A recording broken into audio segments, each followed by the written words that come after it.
Yon! What's up, what's up? Ayan, kamusta mga utol? And then welcome sa video na ito. So once again, this is pa yung kaibigan ni Kiko. So syempre, usapang pag-ibig na naman. Okay? So ito mga utol, dagdagan ko na naman ang inyong mga kaalaman. Kasi ito ha, ang magiging topic natin sa video na ito ay mas nagugustuhan ng other woman niya kapag ganito ka. Oh my. Baka mali kasi yung ginagawa mo utol. That's why na yung buong akala mo is panalo ka na, pero yung hindi mo alam na habang ikaw ay nakatalikod is ngiting tagumpay yung other woman niya dahil sa maling gawain mo na for sure baka naggagawa mo ito utol.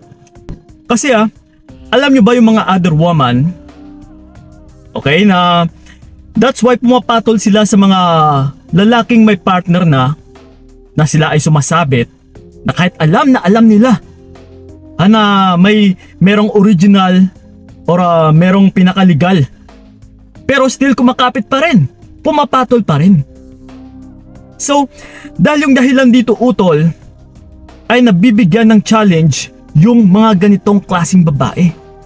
Yes, ibig sabihin ay challenge po yung hinahangad nila, na yung tipong naboboard sila kapag hindi sila na-challenge, or kapag wala silang kaaway, or kapag wala silang inaapakan na tao. So ngayon kung papatulan mo to utol ay talagang mas lalo kang magiging talo, na mas lalo mong binibigay yung kagustuhan ng other woman niya. So ito ngayon, isa-isahin natin para hindi ka na rin mahirapan kung ano ang mas mainam mong gagawin. Okay? Na una sa lahat ay kapag ikaw mismo ay galit na galit. Yes, mas lalo po itong magugustuhan ng other woman niya. Na galit ka sa partner mo, galit na galit ka sa other woman niyang partner mo or ng ex mo na. So ngayon, sa pinapakita mong ito na ikaw ay nagagalit, ay talagang mas lalong ngiting tagumpay yung other woman niya utol, na nakakamit niya yung kagustuhan niya. Kasi kung minsan mas sinasadya pa ng other woman na gagalitin ka.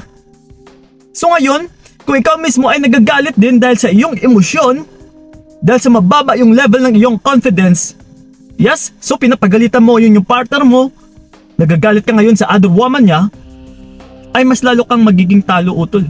Mas lalo mong binababa yung value mo. Okay? So yon. And then ito, yung pangalawa pa natin is kapag ikaw ay naghahabol. Yes. So ito ngayon mga utol, once kasi na ikaw ay naghahabol, like for example, message mo pa yung ex mo or yung partner mo, kung ano-ano pa yung sinasabi mo. Kung minsan kasi ay sinasabi pa ito ng ex mo sa other woman niya, or pinapakita niya or pinapapabasa niya. Uy, tignan mo yung message niya Ayun, galit na galit siya. Naghahabol pa siya sa akin. So pero wag kang mag-aalala babe, ikaw yung mahal ko. Oh no! Or di kaya is yung other woman kung minsan ay naghahanap din ito ng gusot na kung ano ba yung meron sa inyo ng ex mo or ng partner mo, or kung ano pa yung ugnayan ninyong dalawa. That's why yung other woman is hindi rin ito titigil utol. That's why mas lalo kang ginagalit na gusto niyang mangyari is totally magkahiwalay kayong dalawa. So ngayon kung malaman niya na ikaw mismo ay naghahabol pa, naku po, mas lalo pong na-challenge or nagugustuhan ito ng other woman niya. Uy, okay to Kala challenge to. So tignan natin ngayon kung sino yung panalo, kung sino yung mas pipiliin. That's why may mga other woman talaga na nagsasabi na mas ako yung nagugustuhan. Ako ngayon yung mas mahal na mahal niya. See? So dahil sa paghahabol mo utol, na mas lalo ka talaga niyang gagalitin or mas lalo ka talaga niyang aapak-apakan. Yes. So yun and then ito, yung pangatlo natin is kapag umiiyak. Kapag pinapakita mo na palagi ka na lang umiiyak, okay, na yung tipong nasasaktan ka talaga ng sobra-sobra. Yes, yung hindi mo alam utol ay yan po talaga yung pinaka-goal or yung kagustuhan ng other woman niya, yung iiyak ka. Yung uuwi kang luhaan na nagpapahiwatig na ikaw ay talo. Yes. Okay, so yon. And then ito, yung pang-apat natin is yung nalulugmok. Yes, isa pa talaga ito utol na mas lalong magugustuhan ng other woman niya. Na ikaw mismo na legal na yung original ay nalulugmok. Na nalulugmok na siya. Mas lalo siyang pumapangit. Yes, mas lalo siyang hindi na nakakabangon. So gusto mo ba yun utol? Magpapatalo ka ba sa other woman niya? So wag ka pong magpakalugmok or wag mo talagang ipakita na nalulugmok ka or nagmumukmok ka dyan sa isang tabi. Okay? So yon. And then ito, yung panglima pa natin is hindi pa naka-move on. Yes, like for example, kung minsan kukulitin ka ng other woman niya. Yes, na i-message ka, tatawagan ka, kakamustahin ka. Uy, kamusta na? Ano na yung balita sa'yo? Kilala mo pa ba ako? Yes, ako lang naman itong pinili ng jowa bells mo. Yes, may nanggaganon ha, na mga other woman, na mas lalo ka talagang gagalitin.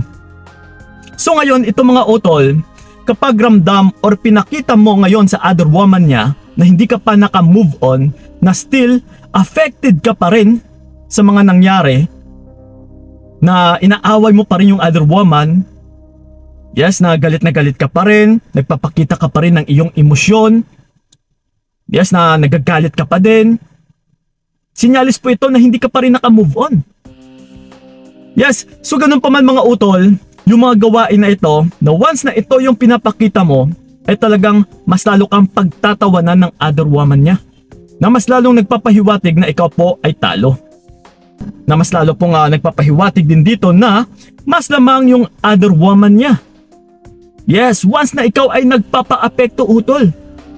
So ito mga utol sa mga gawaing ito, kagaya kanina sa nabanggit ko, is challenge po yung kailangan ng other woman niya. So that's why gagawa po ito ng paraan na mas lalo kang iinisin. So ngayon, kung ikaw mismo ay nagpapadala, pinakita mo rin na naiinis ka, ay talagang mas lalo kang pagtatawanan ng other woman niya. So ngayon utol, talagang ikaw dito yung kawawa, ikaw itong talo. Nalulugmok ka na, nagpapa-apekto ka, iyak ka ng iyak, habol ka pa ng habol. Habang sila is nagpapakasaya, nagpapakaligaya. So ikaw naman ito is hindi pa nakabangon, bagsak na bagsak utol, na kung tutuusin is kaya mo namang ibangon or kamitin yung mga pangarap mo sa buhay kahit mag-isa ka lang Yes, so kung magpapa-apekto ka talaga utol, talagang makakamit ng bet ka niya. Ayan, bet ka na lang, munti ko nang maibangkit So yun, talagang makakamit po ng kanyang bet ka or ng kanyang other woman yung hinahangad niya, na mas lalo kang gagalitin or iinisin. Yes, na kailangan is gusto niyang mangyari ay naglugmok ka pa rin or hindi ka talaga makakabangon. So ganun pa man mga utol, yung kailangan mong gawin dito ay kabaliktaran. Wag mo talagang ipakita na apektado ka. So yun lang po, para kung ipalaman din sa inyo, na i-share ko sa inyo, na yun po ang kagustuhan ng mga other woman. Yung challenge, yung na-challenge sila. So kung ikaw mismo ay sumakay ka or nagpadala ka sa kanilang challenge, yes, talagang magiging talo ka dito utol. Okay? So yun lang po. Magpakatatag ka. Nandito lang po tayo. Sa mga gusto pa lang kumausap sa akin one-on-one, yes, i-PM nyo po ako sa aking FB page na Payong Kaibigan ni Kiko. Okay? PM is dakilang mga utol. So yun lang po, maraming salamat talaga. So ingat kayo. God bless and babush! Binigay ko lahat para wala kang masabi. Kaya nga hindi